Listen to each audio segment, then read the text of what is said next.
సావిత్రికి police protection ఉంటే బాగుంటుందంటావు అంతే కదా? కిరణ్ అని సైబరాబాద్ ఏసీపీ నా ఫ్రెండే.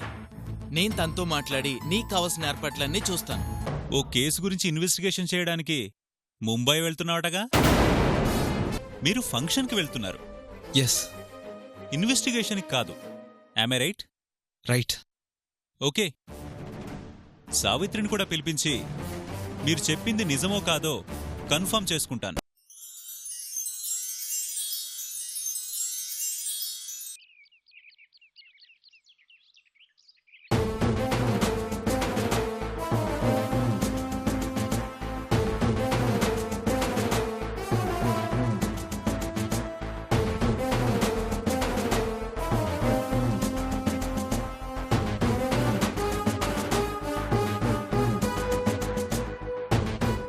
ఏంటి చెమటలు పడుతున్నాయి? కర్చీఫ్ తెప్పించమంటావా? ఈసీ లేకుండా ఉండడం అలవాట్లేదు, అందుకే చెమట్లా. అవునా? కొద్దిసేపట్లో సావిత్రి వస్తుంది, అప్పుడు తెలుస్తుంది ఆ చెమటలు ఏసీ చెమటలా ఏ చెమటలా అని.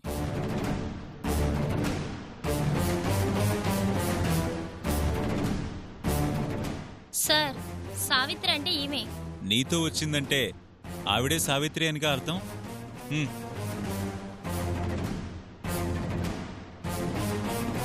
చూడమ్మా, మిమ్మల్ని స్టేషన్కి పిలిపించింది నేనే. స్వతహాగా నాకు లేడీస్ అంటే చాలా గౌరవం. మిమ్మల్ని నేను కొన్ని ప్రశ్నలు అడుగుతాను, సమాధానం చెప్పి మీరు వెళ్ళొచ్చు.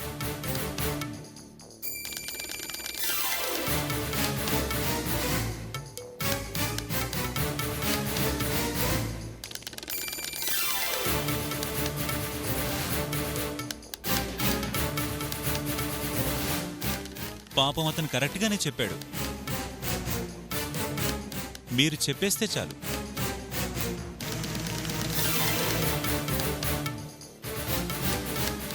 నాకు ఒక చిన్న ఇన్ఫర్మేషన్ వచ్చింది. చనిపోయిన ఊర్మిళ గురించి ఇన్వెస్టిగేషన్ చేయడానికి మీరిద్దరూ ముంబై వెళ్తున్నారని.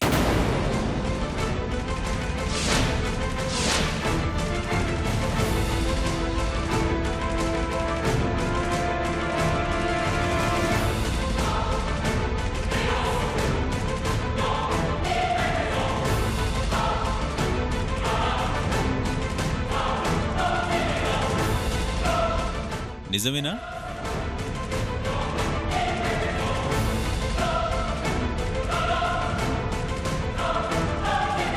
మీకిది తెలియదనుకుంటాను. పోలీసులకు తెలియకుండా ఒక కేసుని ఇన్వెస్టిగేషన్ చేయడం అంటే చట్టాన్ని చేతుల్లోకి తీసుకోవడం అన్నమాట. అది క్రైమ్. చెప్పండి, నాకొచ్చిన ఇన్ఫర్మేషన్ కరెక్టా కాదా?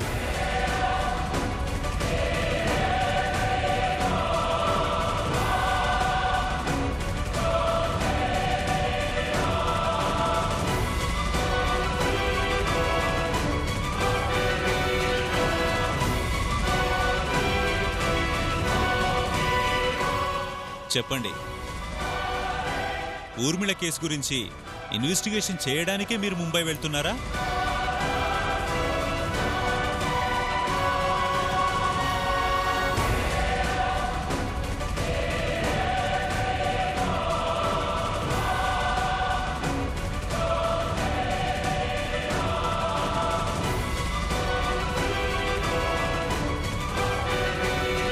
సారీ ఎస్ఐ గారు, మీకెవరో రాంగ్ ఇన్ఫర్మేషన్ ఇచ్చారు. మేం పనుండి ముంబై వెళ్తున్నాం, ఊర్మిళ గురించి వెళ్తున్నామని మీకు చెప్పిందెవరు? నాకు ఇన్ఫర్మేషన్ ఇచ్చిన వాళ్ళు మీరు వెళ్తుంది ఊర్మిళ గురించే అని స్ట్రాంగ్గా చెప్పారు. మేమెందుకు వెళ్తున్నామో మాకు తెలుస్తుందా? మీకు ఇన్ఫర్మేషన్ ఇచ్చిన వాళ్ళకి తెలుస్తుందా? సో మీరు ముంబై వెళ్తున్నది ఊర్మిళ కోసం కాదన్నమాట. కాదు.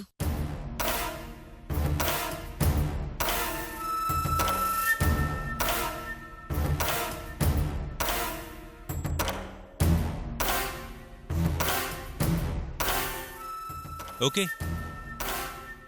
Sorry for the trouble. మాకు పక్కా ఇన్ఫర్మేషన్ వచ్చింది కాబట్టి మిమ్మల్ని స్టేషన్కి పిలవాల్సి వచ్చింది. ఓకే, మాకొచ్చిన ఇన్ఫర్మేషన్ రాంగ్ కావచ్చు. ఒకవేళ అదే నిజమైతే? అందుకే ఊర్మిళ కేసుకు సంబంధించి మీరు ఎలాంటి ఇన్వెస్టిగేషన్ చేయడం లేదని, ఒకవేళ అలా చేస్తే మీకేదైనా జరిగితే అందుకు పోలీసులకు ఎలాంటి సంబంధము లేదని రాసివ్వండి.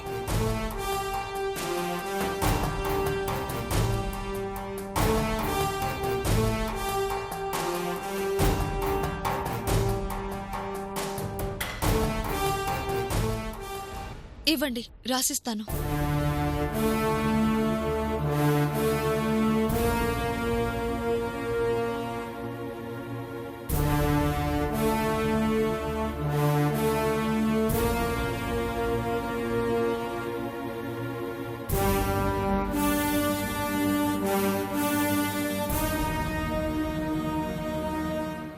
మ్యాటర్ పోలీసుల దాకా వచ్చింది.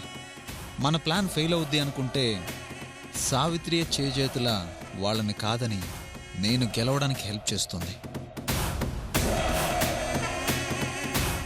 సావిత్రి ఇప్పుడు పూర్తిగా మన చేతుల్లోకి వచ్చేసినట్లే. ఇక దుబాయ్లో ఊర్మిళ సౌజన్యంతో నా కాపురం కన్ఫర్మ్.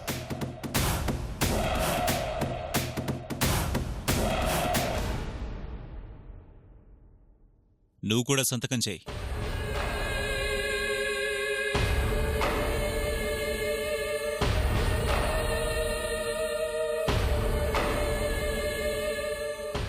సార్, మేము వెళ్ళొచ్చా?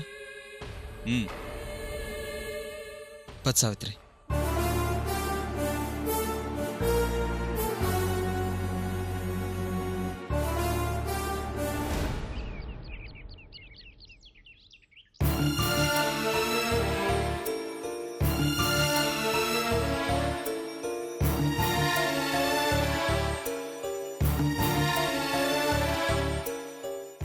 ఊర్మిళ ముంబైలో ఉంది. మనం ముంబై వెళ్ళాలని మాట్లాడుకుంది మన ఇద్దరమే. మరి ఈ విషయం పోలీసులకి ఎలా తెలిసింది? అందరికీ తెలిస్తే ఈ విషయం ఊర్మిళ వరకు పోతుంది, తను జాగ్రత్త పడుతుందని మనం ఎవరితో చెప్పలేదు కదా. అలాంటిది పోలీసులకి ఎవరు చెప్పారు? నేనెవరికి చెప్పలేదు. నువ్వెవరికైనా చెప్పావా? నేను నా ఫ్రెండ్ లావణ్యకి చెప్పాను. లావణ్యకి చెప్పావా? చెప్పినప్పుడు తనేమంది? ఏదో అందిలేండి. పర్లేదులే, చెప్పు. ఒంటరిగా అలాంటి చోటుకెందుకు వెళ్ళొద్దు అంది. అప్పుడు పోలీసులు కంప్లైంట్ ఇచ్చింది లావణ్య.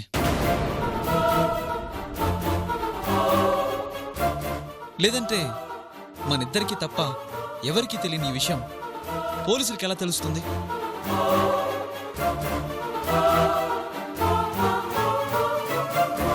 చనిపోయినట్లు నటించి సత్యని జైలు పాలు చేసిన ఊర్మిళని నేరుగా పట్టుకొని సత్యని విడిపించుకోవాలని మనం ప్రయత్నిస్తూ ఉంటే పోలీసులకు చెప్పి మనం ముంబై వెళ్లకుండా ఆపాల్సిన అవసరం లావణ్యకేముంది?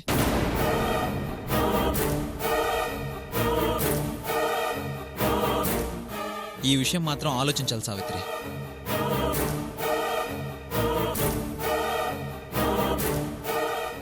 ఊర్మిళ విషయంలో కలగజేసుకోవద్దని వార్నింగ్ ఇచ్చారు.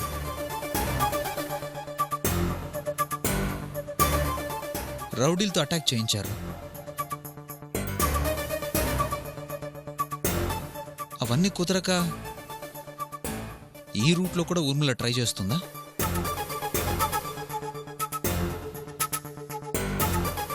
నీ ఫ్రెండ్ అని ఇలా అంటున్నానని అనుకోవద్దు. నిజంగా నీ మంచి కోరుకునేది సత్య నువ్వు కలిసి ఉండాలి అనుకుంటే నీకు సహాయం చేయాలి, నిన్ను ఎంకరేజ్ చేయాలి. కానీ ఇలా పోలీసుల ద్వారా మనల్ని ఆపే ప్రయత్నం చేయడం ఏంటి?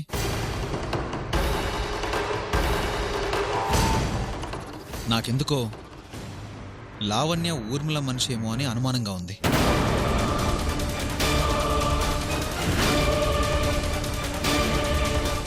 స్నేహితురాలిగా పక్కనే ఉంటూ సత్యని నీ మెళ్ళో తాళిని నీకు దూరం చేయాలని చూస్తుందంటే తను ఫ్రెండ్ ఏంటి సావిత్రి?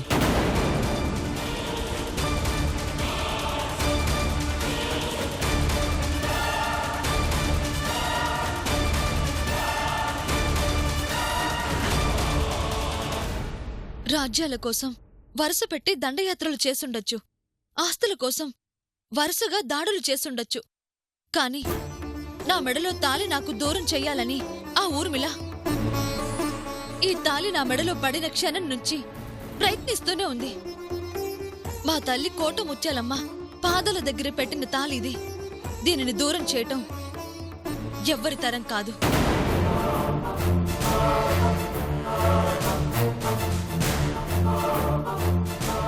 అది లావణ్యైనా మరొకరైనా సరే. నా భర్త ఎంతో ఇష్టంగా కట్టిన తాళిది. చచ్చేదాకా ఇది నా మెల్లోనే ఉండాలని నేనిష్టపడుతున్న తాళిది. మా ఇద్దరి ఇష్టాన్ని, ఆ తల్లి దయని దూరం చేయటం ఎవరి వల్ల అవుతుందండి? ఈ తాళి నా భర్త ఇష్టం. ఈ ఇష్టాన్ని ప్రాణం పోయే వరకు ఇష్టపడుతూనే ఉంటాను. ఈ తాళి కోసమే బతుకుతాను.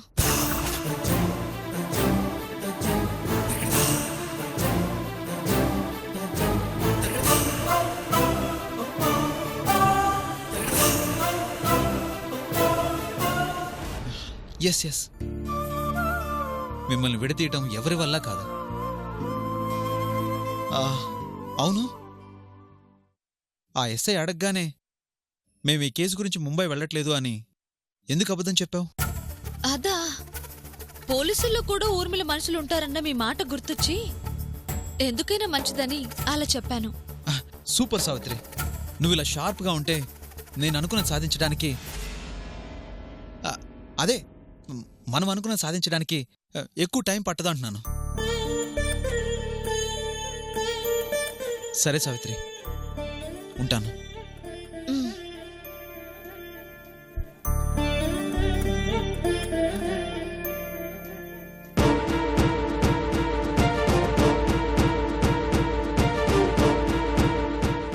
లావణ్య, ఇంత పని చేస్తావా?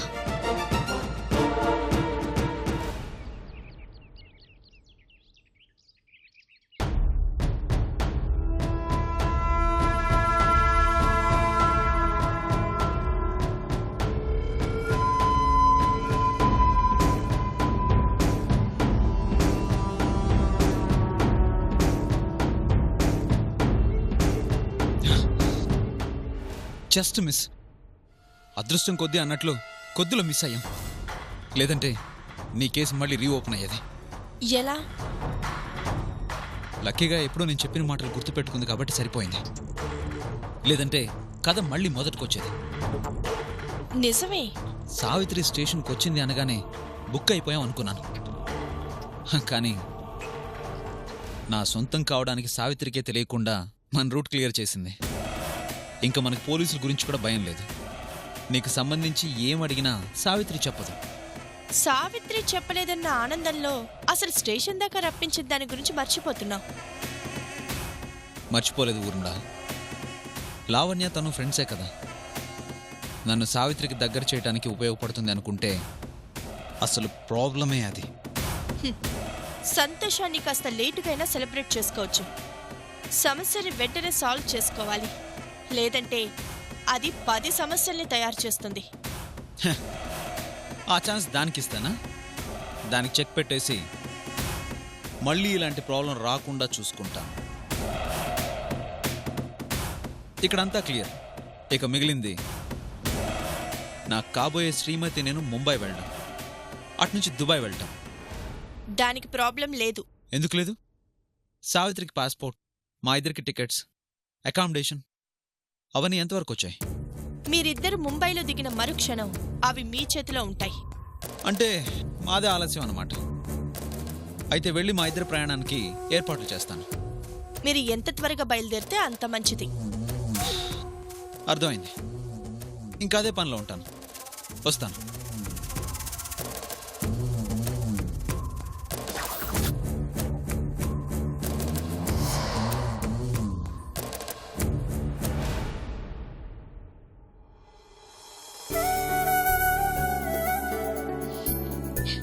తీసుకోండి. ఏంటి స్పెషల్? మా ఆయనకి ప్రేమగా చేసి పెట్టాలనిపించింది, అదే స్పెషల్. అదే సడన్ గా ఎంత ప్రేమ ఎందుకు వచ్చిందా అని. నా ఫ్రెండ్ లైఫ్ గురించి నేను బాధపడుతుంటే నా కోసం మీ ఫ్రెండ్ ద్వారా నా ఫ్రెండ్ ప్రాబ్లం సాల్వ్ చేయాలని చూసారుగా, అందుకు. సాలు అయిందో లేదో అప్పుడే పార్టీ ఇచ్చేస్తేలా? ఆ ఎస్ఐ గారు మీ ప్రాబ్లం సాల్వ్ చేస్తాను అని మాటిచ్చారు. సో ఈ పాటికి సాల్వ్ అయిపోయి ఉంటుంది. మీరు తినండి.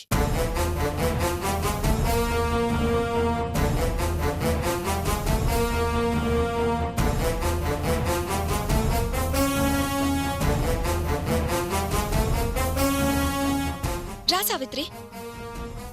ఏమే, నీ భర్తతో నువ్వు సంతోషంగా ఉండాలి, నా భర్తతో నన్ను సంతోషంగా ఉండనివ్వవా?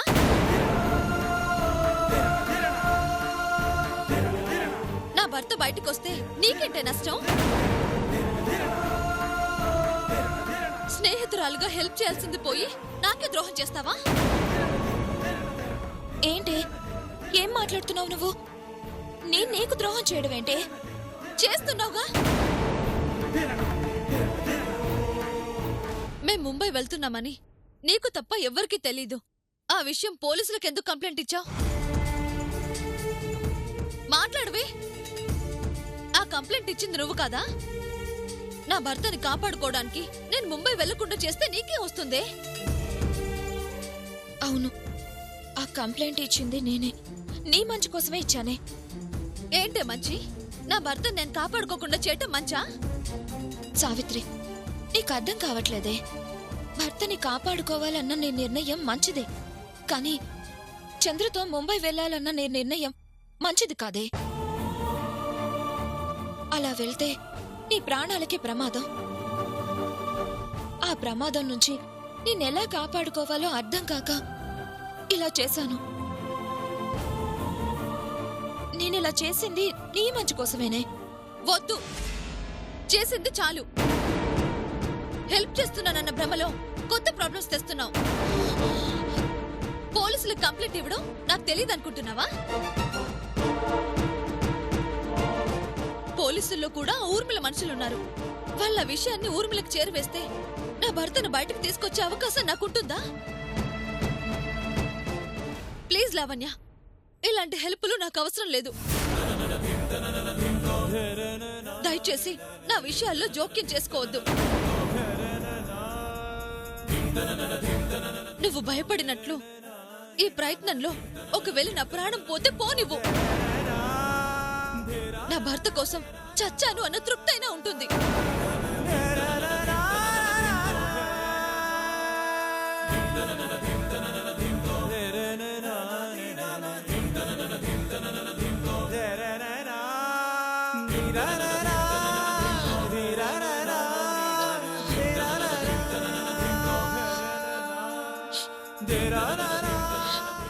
అనవసరంగా తన విషయంలో తలదూర్చడం ఎందుకు? ఇలా మాటలు పడ్డం ఎందుకు? అది నా స్నేహితురాలండి. చుట్టూ 100 సమస్యలతో అది నన్ను ఈరోజు అర్థం చేసుకోలేకపోతుంది. అది అర్థం చేసుకోలేదని దాన్ని నేను అర్థం చేసుకోకపోతే ఎలా? అపార్థాన్ని కూడా అర్థం చేసుకునేదే స్నేహం అండి. అదేమన్నా స్నేహితురాలుగా దాన్ని కాపాడుకోవడం నా బాధ్యత.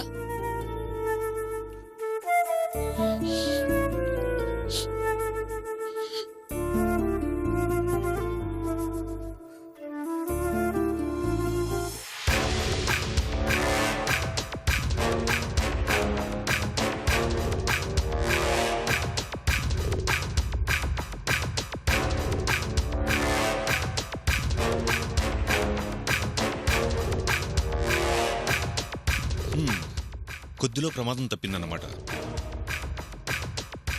లావణ్య సైడ్ నుంచి ప్రాబ్లం వస్తుందని నేను ఎక్స్పెక్ట్ చేయలేదు. లేదంటే ఆ ఛాన్స్ దానికి ఇచ్చేదాన్నే కాదు. సమస్యకి ఒక దారంటూ ఉండదు. దానికి నచ్చిన దారిలో అది వస్తుంది. కొటేషన్స్ చెప్పడం కాదు, నువ్వు కొంచెం జాగ్రత్తగా ఉంటే ఏ ప్రాబ్లం మన దగ్గరకు కూడా రాదు. నేను ఆ లావణ్య గురించి అసలు ఆలోచించలేదు. అదే తప్పైపోయింది. లక్కీగా తప్పించుకున్నాం కానీ లేదంటే అందరికీ వైట్ డ్రెస్లు సత్తు బొచ్చులో వచ్చేటివి. తప్పించుకున్నాంగా, ఇప్పుడు ఆ డ్రెస్సుల గురించి సత్తు బొచ్చుల గురించి ఎందుకు? తప్పించుకున్నామని అశ్రద్ధ చేయొద్దు. మేం ముంబై ఫ్లైట్ ఎక్కి అది గాల్లో లేచేంత వరకు సావిత్రి మీద లావణ్య మీద ఓ కన్నేసుంచు. అవును బాబా, మళ్ళీ ఇలాంటి ప్రాబ్లం రాకుండా ముందు జాగ్రత్తగా ఉండాలి. మేమిద్దరం ముంబై వెళ్తే చాలు. అక్కడి నుంచి దుబాయ్ వెళ్ళడానికి అన్ని ఏర్పాట్లు చేసేశారు. ఎవరు? ముంబై ఫ్రెండ్. నాకు తెలియకుండా ముంబైలో ఫ్రెండ్ ఎవరు? ఎవరో ఉన్నారు. ఇప్పుడు అది ముఖ్యమా? చెప్పిన పని చూడు. ఇంక చూసేదేముంది? ఊర్మిళ గురించి పోలీసుల దగ్గర మాట్లాడడం సావిత్రికి ఇష్టం లేనప్పుడు మళ్ళీ అలాంటి ప్రాబ్లమ్స్ వస్తాయని ఎందుకు అనుకుంటున్నావు? వస్తుంది బాబా. అసలు సమస్య సావిత్రి మెడలోనే ఉంది.